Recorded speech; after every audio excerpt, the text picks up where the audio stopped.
মঠবাড়িয়ার মার্কা আছে ভোট দেব কিসে ভোট দেব কিসে মঠবাড়িয়ার মার্কা আছে।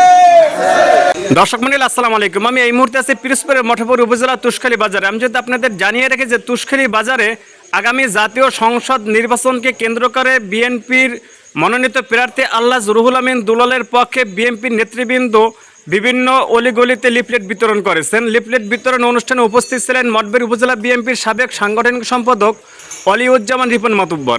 এছাড়াও তুষখালী ইউনিয়ন বিএনপির সাবেক আহ্বায়ক হারুনুর রশিদ, সাবেক সভাপতি ফরিদউদ্দিন খোকন চমৎদার, সাবেক সাধারণ সম্পাদক তরিকুল ইসলাম স্বাধীন, বিএনপি নেতা হাবিব আকন, সেলিম হাওলাদার, যুবদলের সাবেক সভাপতি মোস্তফা শরীফ সহ বিএনপি, যুবদল ও ছাত্রদলের বিভিন্ন পর্যায়ের নেতৃবৃন্দ উপস্থিত ছিলেন। মাগরিব নামাজ বাদ নেতাকর্মীরা তুষখালীর বিভিন্ন অলিগলিতে বিএনপি মনোনীত প্রার্থী আলহাজ রুহুল আমিন দুলালের পক্ষে ভোট প্রার্থনা করেন।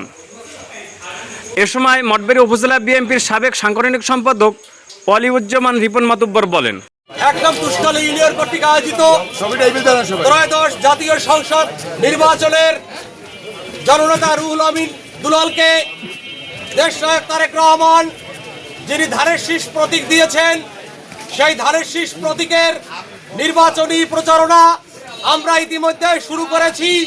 তারই অংশ হিসেবে আমরা আজকে এই ১ নং তুষখালী বাজারে আমরা সেই প্রচারণা শুরু করেছি। প্রিয় বন্ধুগণ, আগামী ত্রয়োদশ জাতীয় সংসদ নির্বাচনের রোডম্যাপ ইতিমধ্যে প্রকাশিত হয়েছে। আমরা আশা করি ইনশাআল্লাহ ফেব্রুয়ারি মাসে আমরা একটি নির্বাচন উৎসব মুখর নির্বাচনে অংশগ্রহণ করতে পারবো। তাই এই মঠবাড়িয়া এই পিরোজপুর ৩ আসনে আমাদের দেশ নায়ক তারেক রহমান অনেক ভেবে চিন্তে একটি সঠিক সিদ্ধান্ত নিয়েছেন। তিনি মঠবাড়িয়ার অবিসংবাদিত নেতা জননেতা রুহুল আমিন দুলাল ভাইকে ধানের শীষ প্রতীক উপহার দিয়েছেন। প্রিয় বন্ধুগণ, এই প্রতীক দুলাল ভাইয়ের নয়, এই প্রতীক তুষখালী ইউনিয়নের সমস্ত জনগণের, এই প্রতীক 11টি মঠবাড়ি ইউনিয়নের সমস্ত জনগণের। এই প্রতীকের মালিক এই মঠবাড়িয়ার ৪ লক্ষ জনগণ। বন্ধুগণ, শীষ অপরাধের মার্কা, এই ধানের শীষের মান সম্মান, এই ধানের শীষের ইজ্জত আপনাদেরকে রক্ষা করতে হবে।